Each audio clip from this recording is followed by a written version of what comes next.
Alors, bonjour à vous tous.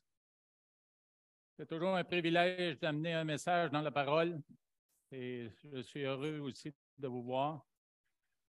Belle journée, le Seigneur est bon pour nous, hein? De plus en plus, on sent que le printemps approche. On va être libéré de la neige et du froid. Alors, rendons gloire au Seigneur pour ça. L'hiver, c'est une saison qui nous demande d'avoir du courage, définitivement. Et je regardais sur Internet la définition de courage. C'est très, très pertinent à notre vie d'aujourd'hui. Ça l'est encore plus pour certaines personnes dans le monde. Et ça va le devenir de plus en plus pour nous, alors qu'il y a une montée d'antichristianisme partout dans le monde. Et puis, la situation des chrétiens va empirer dans bien des endroits. Pour ça, nous voulons aussi prier pour les gens qui vivent dans des pays qui déjà s'opposent fortement à l'Évangile. Alors, la définition de courage, c'est une force morale, c'est le fait d'agir malgré les difficultés, c'est l'énergie dans l'action. Et entre parenthèses, ici, on dit s'oppose à la paresse, au laisser-aller. Alors, c'est vraiment du cœur, de la volonté que le courage naît. Et puis, ça fait fi des émotions et des sentiments qu'on peut avoir à l'intérieur. Parce qu'il y a des gens qui ont démontré du courage alors que les sentiments et les émotions s'opposaient à ça à l'intérieur. Et laissez-moi vous donner un exemple. C'est un général de Napoléon Bonaparte qui faisait souvent référence à cet homme-là qui s'appelle Marshall Ney, N-E-Y. C'est un général français de la Révolution. Alors, il le considérait comme un homme des plus braves qu'il ait connu de toute sa vie. Et puis ici, on raconte dans l'anecdote, on raconte un événement qui a rapport à ce général-là, où il est écrit, cependant, un matin, les genoux de Ney tremblaient tellement avant un combat qu'il avait de la difficulté à monter sur son cheval. Une fois en selle, il lança avec mépris, « Tremblez, genoux! Tremblez, genoux! Vous trembleriez encore bien plus si vous saviez où je vous amène. » Quand nous considérons le sport aussi, les événements de sport où il y a des assistances qui sont souvent nombreuses, dans n'importe quelle équipe de baseball, par exemple, aimerait avoir un homme capable de jouer parfaitement toutes les positions. Encore mieux s'il n'était jamais retiré sur 3 prises et s'il ne commettait jamais d'erreur. Le problème, c'est qu'il ne veut jamais laisser ses hot dogs et ses frites et descendre des estrades pour aller sur le terrain. Alors, le courage, ça demande une implication. Ça demande qu'on descende des estrades et qu'on arrête d'être tout simplement spectateur pour s'impliquer dans l'action. Et l'homme dont nous allons parler ce matin, principalement, c'est un homme qui a vraiment démontré son courage de bien des façons. Alors, pour mieux le connaître, regardons à certains passages des Écritures.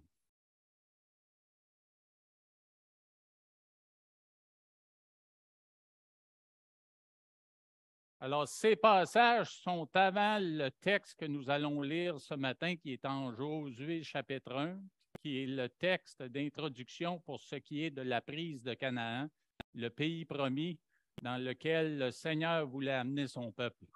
Alors, ces versets qui sont dans le Pentateuque nous décrivent en partie la personnalité de cet homme-là. Et on reconnaît dans ces versets-là, on reconnaît la personnalité de cet homme-là qui était très, très, très exceptionnel. Alors, dans Exode 17:13, il est écrit, « Et Josué vainquit Amalek et son peuple au tranchant de l'épée. » Alors, avant même d'être dans Canaan, Josué a été impliqué dans cette bataille contre les Amalécites.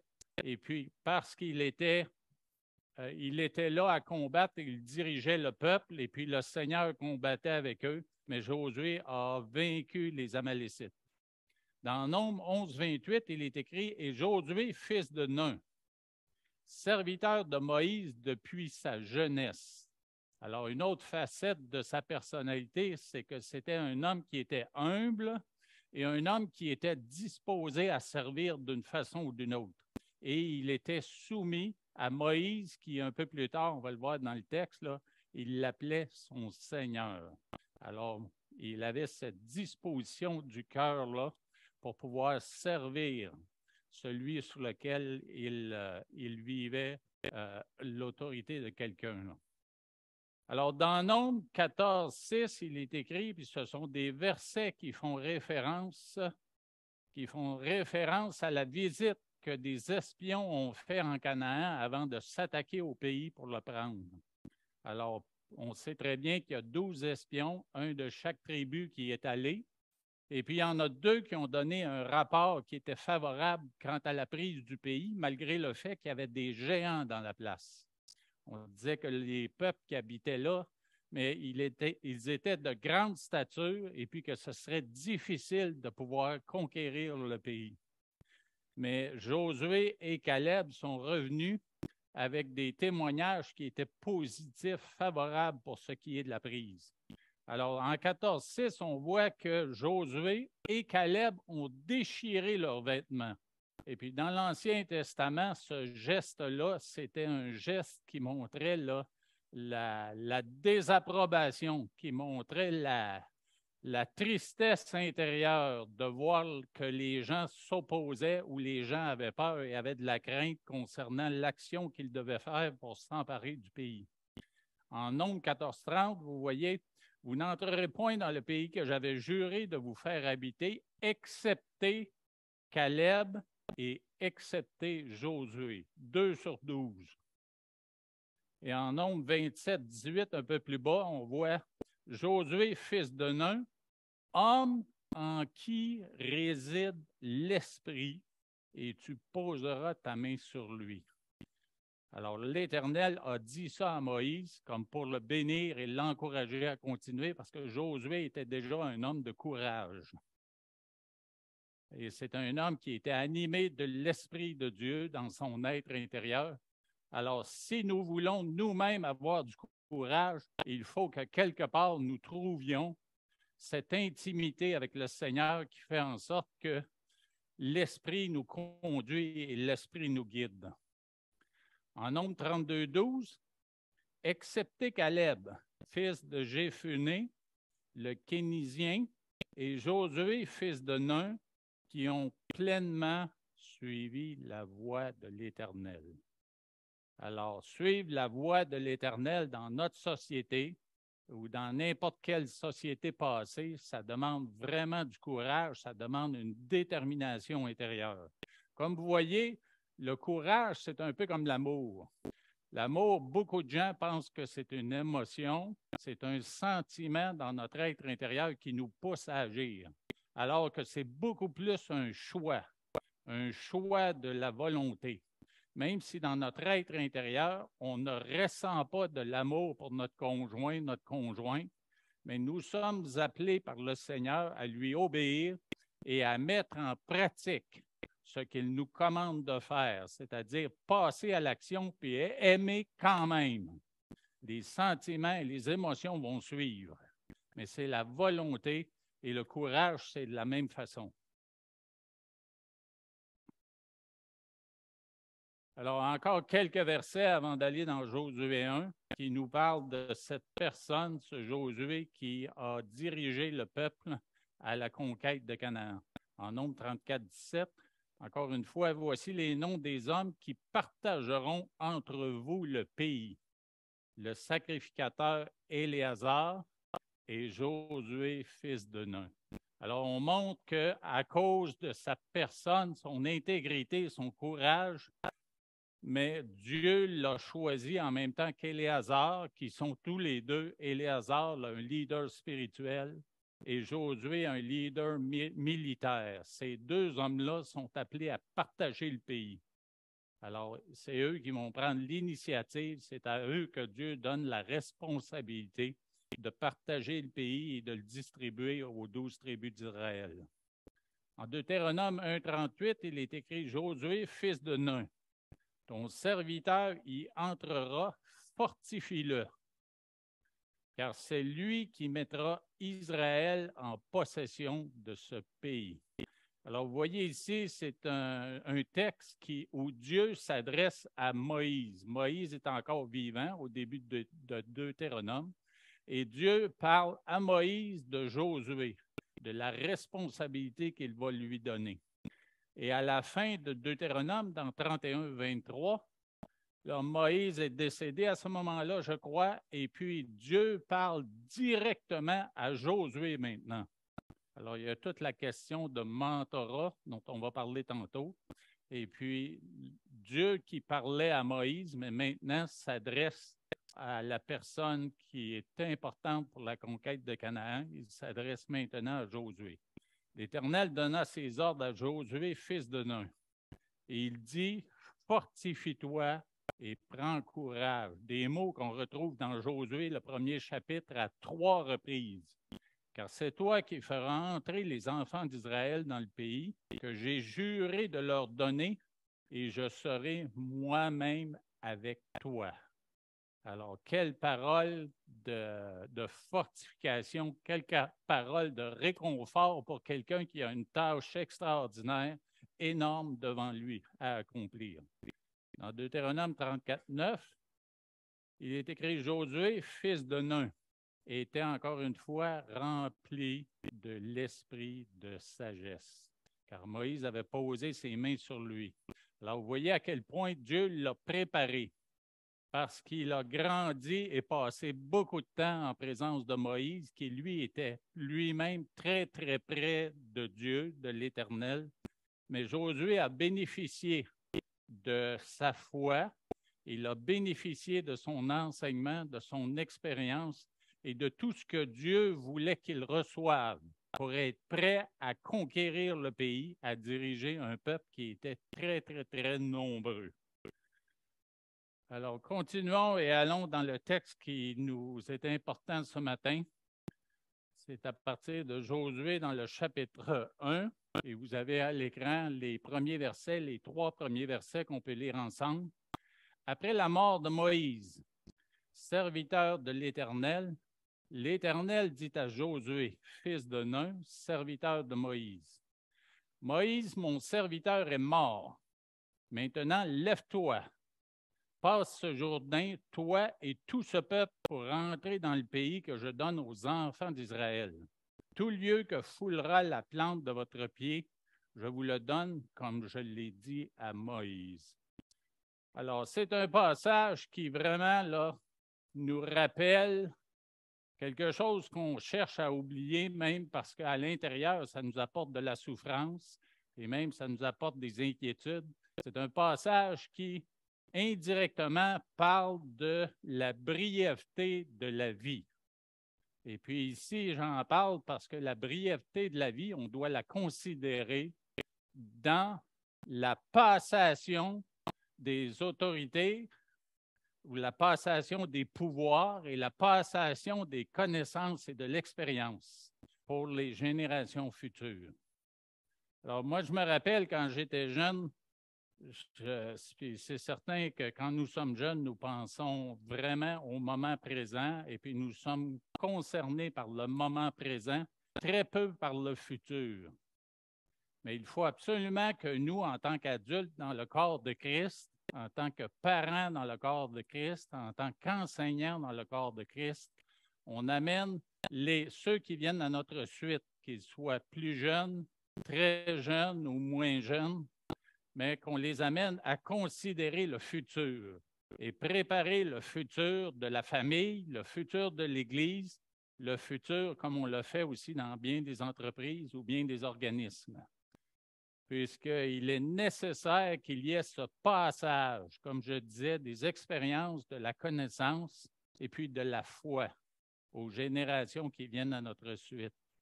Lundi soir, dans notre réunion d'équipe pastorale, ce thème-là est venu comme un thème important pour l'année 2023. Alors oui, en tant qu'équipe pastorale, nous voulons le faire individuellement, nous voulons le faire en tant qu'équipe, mais nous voulons vous encourager, vous tous, en tant que personnes adultes dans cette communauté. Et peu importe l'âge que vous avez, peu importe l'âge que vous avez, parce que nous sommes toujours utiles dans un organisme comme le corps de Christ pour amener ceux qui viennent à notre suite à une plus grande foi, une plus grande connaissance de la parole et une plus grande volonté intérieure de s'impliquer puis de propager le message de l'Évangile. Alors, on n'est pas ici parce qu'on avance en âge puis que les forces diminuent puis qu'on a des souffrances dans notre corps. On n'est pas là pour s'asseoir et puis attendre que la fin arrive, qu'on se retrouve en présence du Seigneur. Nous sommes ici pour continuer dans l'activité, à encourager, à cultiver le courage et à cultiver la foi et la force. Alors, Moïse, il était le leader du peuple et Moïse, il est disparu. Alors, c'est à Josué qui, lui, on voit vraiment là, qu'il y a une certaine fluidité dans le fait que Moïse est disparu et que Josué a pris le pouvoir. Il a pris l'autorité et puis on voit très bien là, qu'à ce moment-là, il n'y a pas d'accrochage. On voit dans la conquête de Canaan qu'il y a quelques petits accrochages, mais on voit que quand même, il y a une certaine fluidité dans le passage de toute cette autorité-là qui venait de Moïse. Alors, on voit que Josué est appelé à le remplacer pour l'entrée dans la terre promise. Et puis, on imagine entrer un peuple de quelques millions de personnes, à faire entrer ce peuple-là dans Canaan, et puis à conquérir un pays qui est vraiment là, un désastre au niveau moralité et au niveau idolâtrie. Alors, c'est toute une tâche à accomplir. Et puis Josué s'empare de cette mission-là, de ces objectifs-là, et puis il fait en sorte que ça se passe le mieux possible. Quand je parlais d'accrochage tantôt, on a juste à penser à la ville d'Haï, qu'on a cherché à conquérir après Jéricho. Puis parce qu'un homme avait désobéi aux ordres de Josué, mais la conquête d'Haï ne s'est pas faite sans difficulté. Il y a plusieurs Israélites qui sont morts dans cette tentative de conquête de cette ville-là. Alors oui, Dieu a réitéré la promesse qu'il avait déjà faite à Moïse. Alors tout ce qu'il avait dit à Moïse, mais on voit qu'ici, il le répète pour encourager Josué à entrer en Canaan et diriger ce peuple pour une conquête. Alors, il ne faut jamais oublier la brièveté de notre vie pour équiper ceux qui viennent derrière nous, qu'ils soient dans nos familles, familles rapprochées, familles élargies, mais définitivement dans l'Église de Christ. Monique a parlé de l'éducation chrétienne la semaine passée, de la garderie. Quelles belles occasions pour nous de participer à cette tâche-là, d'équiper ceux qui viennent à notre suite pour qu'ils aient du courage et qu'ils soient fortifiés par la parole en vue des événements qui vont venir, qui vont être de plus en plus difficiles. Alors, nous devons aussi apprécier la fidélité de Dieu dans les petites et dans les grandes choses. Alors, Dieu le répète ici, « Je donne aux enfants d'Israël. Je vous le donne. » Alors, on peut s'appuyer sur les promesses du Seigneur et c'est ça qui nous donne le courage et la force de continuer.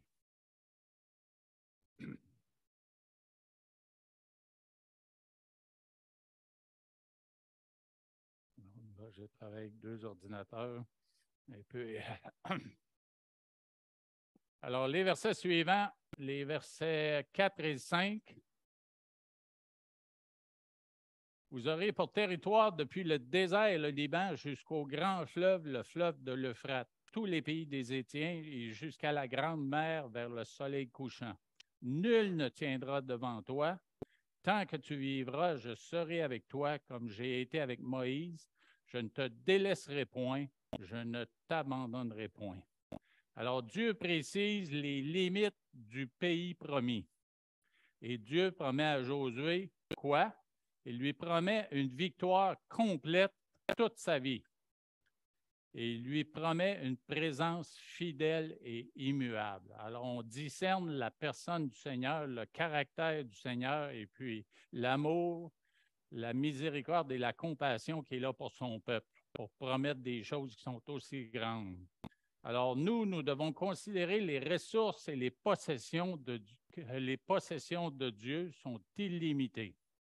Alors, nous avons tendance à regarder avec un esprit un peu étroit tout ce que Dieu possède et tout ce qui lui appartient et toutes les ressources qu'il a. Alors, quand nous voulons considérer ce que Moïse, ou Dieu plutôt, a dit à Moïse et à Josué, fortifie-toi et prends courage, cette connaissance-là du fait que Dieu possède la terre en entier, puis il peut nous surprendre par les moyens qu'il met à notre disposition. Alors ça, dans notre être intérieur, ça nous fortifie et ça nous encourage. Alors oui, Dieu est libre de réaffecter des ressources et des possessions. Je me rappelle avoir lu dans un texte d'un livre missionnaire de l'Association Wycliffe pour la traduction de la Bible, un moment où, quelque part dans le monde, l'association Wycliffe avait besoin d'équipements pour entretenir leurs hélicoptères, pour déplacer des missionnaires à des endroits où on ne pouvait pas faire des pistes, de longues pistes d'atterrissage pour des avions. Alors, on recherchait de l'équipement. Surtout, on demandait, on passait le mot partout aux États-Unis, on passait le mot à savoir est-ce qu'on peut trouver des bacs ou des boîtes qui sont plus résistantes que les boîtes que nous avons en bois, puisque nous allons dans les forêts équatoriales où il y a beaucoup d'humidité et les boîtes se détruisaient très, très facilement. Alors, on a fini par trouver quelque part aux États-Unis, sur une base militaire, des contenants en aluminium, des conteneurs en aluminium qu'on pouvait installer en dessous des hélicoptères pour transporter de l'équipement partout dans les forêts humides. Alors, quand les équipements sont arrivés au centre, je crois que c'est en Caroline du Sud, aux États-Unis, le centre de l'association Wycliffe, le centre technique, quand ils ont reçu ces contenants-là, ils se sont aperçus que dans les conteneurs, il y avait beaucoup plus que juste les boîtes en métal pour transporter de l'équipement. Il y avait plusieurs moteurs complets d'hélicoptères, flambant neufs, qui étaient là. C'était un surplus militaire, puis parce qu'on n'utilisait plus chez les militaires ce type d'hélicoptère-là, on leur avait refilé les moteurs d'hélicoptères. Avez-vous une idée combien peut coûter un moteur d'hélicoptère? Des centaines de milliers de dollars, si ce n'est pas des millions. Alors, Dieu qui connaît toutes ces ressources-là, qu'elles soient matérielles, qu'elles soient personnelles ou qu'elles soient tout autres, Dieu est capable de les réaffecter et de les distribuer aux endroits où c'est nécessaire pour que sa mission avance partout dans le monde. Alors, en Christ, nous sommes plus que vainqueurs. Si dans nos activités ici sur la Terre, nous vivons des activités qui sont stressantes, qui nous apeurent, qui nous inquiètent, mais il faut se rappeler qu'en lui, nous sommes plus que vainqueurs pour l'éternité et plus que vainqueurs dans n'importe quelle circonstance ici sur la Terre. Et puis, rien ni personne ne peut nous séparer de son amour. Alors oui, ça concerne la vie éternelle, le salut qui nous est donné, qu'on ne peut perdre, mais ça concerne aussi le fait qu'il est toujours là, en nous, à nos côtés, pour nous accompagner même dans les situations les plus difficiles. Et puis parce que Josué avait cet esprit-là en lui, il pouvait, malgré ses craintes et ses peurs, puisque c'était un homme comme nous tous, un homme qui avait été formé à l'école de la foi, et à l'école du courage, il reste que le courage, c'est l'action. C'est l'action dans des situations difficiles. C'est l'action devant le défi. Ce n'est pas nécessairement les émotions et le sentiment à l'intérieur. On peut agir avec beaucoup de courage malgré les craintes qui nous habitent. Alors, les versets suivants, j'ai joint ensemble les versets 6 et 9. Pourquoi? Parce que le thème de ces versets est le même. Alors, je parlais tantôt de cette expression-là ou de cette exhortation-là. Fortifie-toi et prends courage, car c'est toi qui mettras ce peuple en possession du pays que j'ai juré à leur père de leur donner. Ne t'ai-je pas donné cet ordre? Fortifie-toi et prends courage. Ne t'effraie point et ne t'épouvante point, car l'Éternel, ton Dieu, est avec toi dans tout ce que tu entreprendras. Dans tout, tout. Bien sûr, il faut s'assurer que tout ce que nous entreprenons, c'est selon la volonté de Dieu. Puis d'ailleurs, Dieu a donné le détail pour ce qui est de la conquête du pays. Puis dans nos vies, c'est la même chose. On peut se demander des fois, est-ce que Dieu va me laisser dans l'inconnu pour ce qui est d'une telle situation concernant un emploi, concernant ma famille, concernant un bien matériel ou plutôt un besoin matériel? Non, Dieu, oui, il peut cacher des choses pour nous forcer à exercer notre foi. Mais quand vient le temps, il va se révéler et puis il va nous montrer la direction où aller. J'ai partagé à un déjeuner des hommes il y a plusieurs semaines, j'ai partagé le fait que notre famille, en 1995, nous considérions joindre l'association Wycliffe pour la traduction de la Bible et puis éventuellement partir peut-être en Afrique, dans les pays qui ont été colonisés dans la langue française.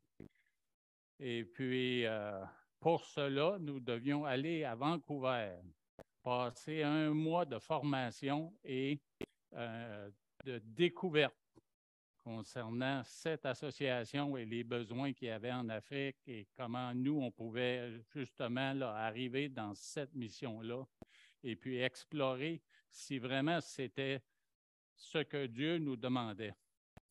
Et puis, il était question pour nous là, d'avoir à dépenser. Nous sommes une famille de 4 enfants, 6 en tout.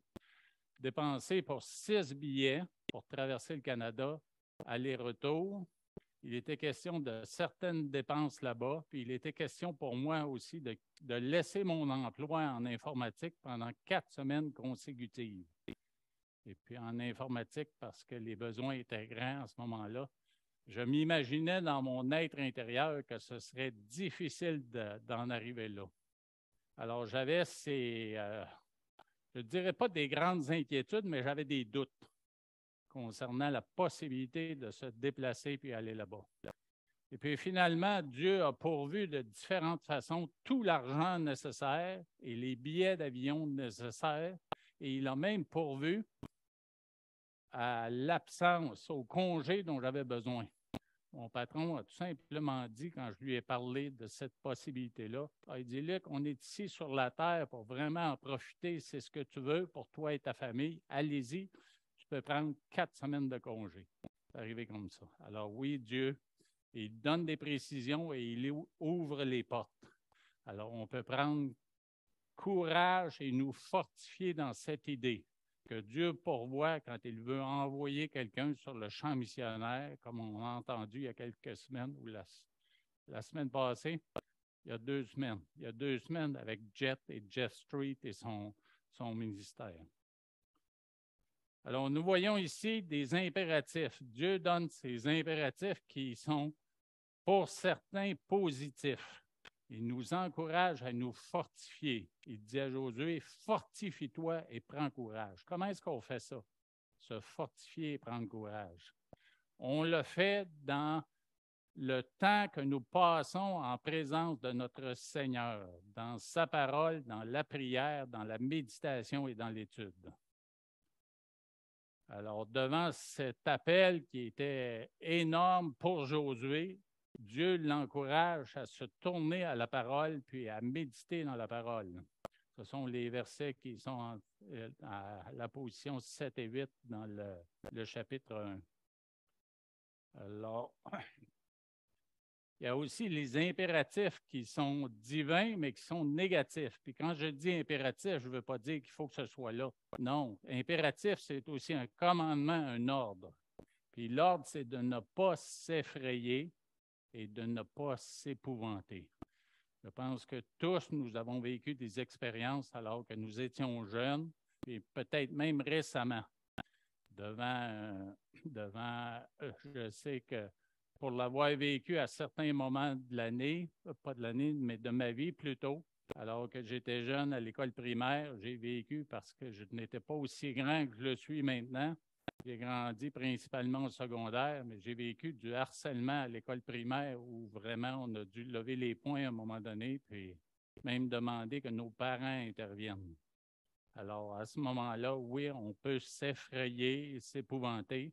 Aujourd'hui, ça pourrait être pour des personnes sont plus âgées ici dans cette communauté ou ailleurs, ça pourrait être un diagnostic médical qui peut nous effrayer et nous épouvanter. Je sais que dans les dernières années, moi, j'ai appris à faire certains deuils pour ce qui est des capacités physiques que j'avais avant. Alors, quand on considère ça, là, ça peut nous effrayer dans notre être intérieur, puis il faut vraiment s'approcher du Seigneur, trouver en lui d'être fortifié et de prendre courage pour continuer. Moi, je sympathise avec tous les parents ici d'enfants, de jeunes enfants, parce qu'on peut dire, fortifie-toi et prends courage dans une situation de guerre, situation tremblement de terre avec des tâches énormes à accomplir. Mais quand il s'agit d'être parent, de se lever aux petites heures du matin en pensant qu'on doit les travailler aussi tôt le lendemain matin, on doit se lever aux petites heures du matin à 2 heures, 3 heures la nuit pour prendre soin de ces enfants-là, mais ça demande du courage, ça demande de la détermination, ça demande de mettre de côté notre personne même, nos besoins personnels.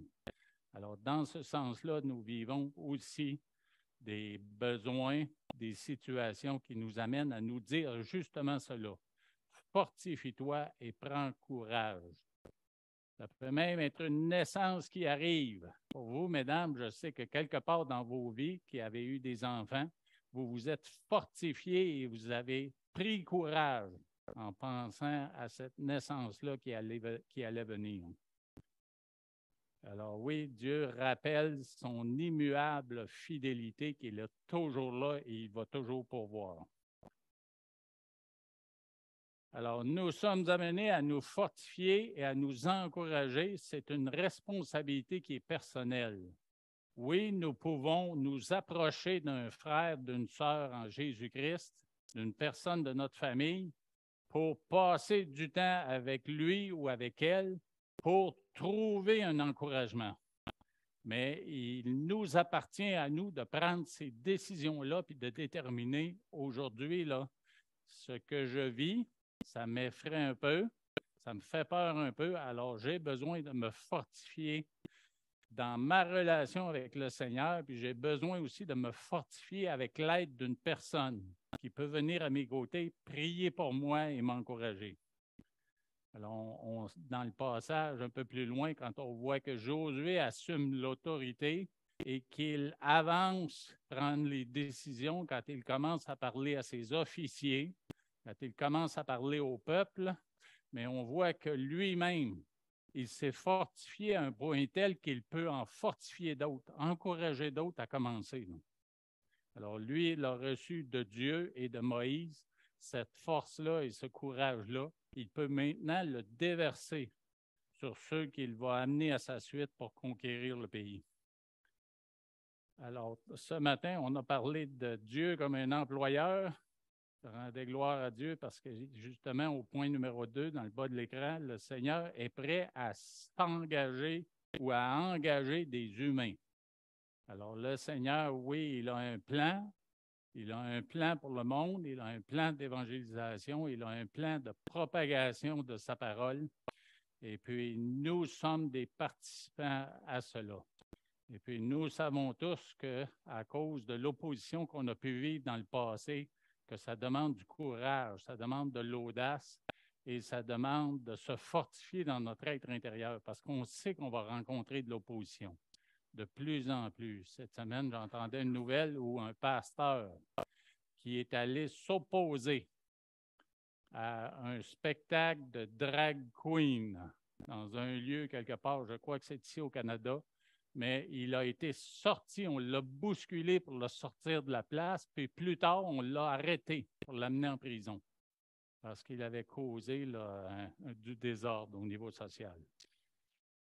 Alors oui, l'Éternel combattra pour nous, et vous gardez le silence. Dans Exode 14, 14, quand ils sont arrivés à la mer Rouge, là, et puis la mer Rouge leur bloquait le chemin, les Israélites ont commencé à avoir peur dans leur être intérieur.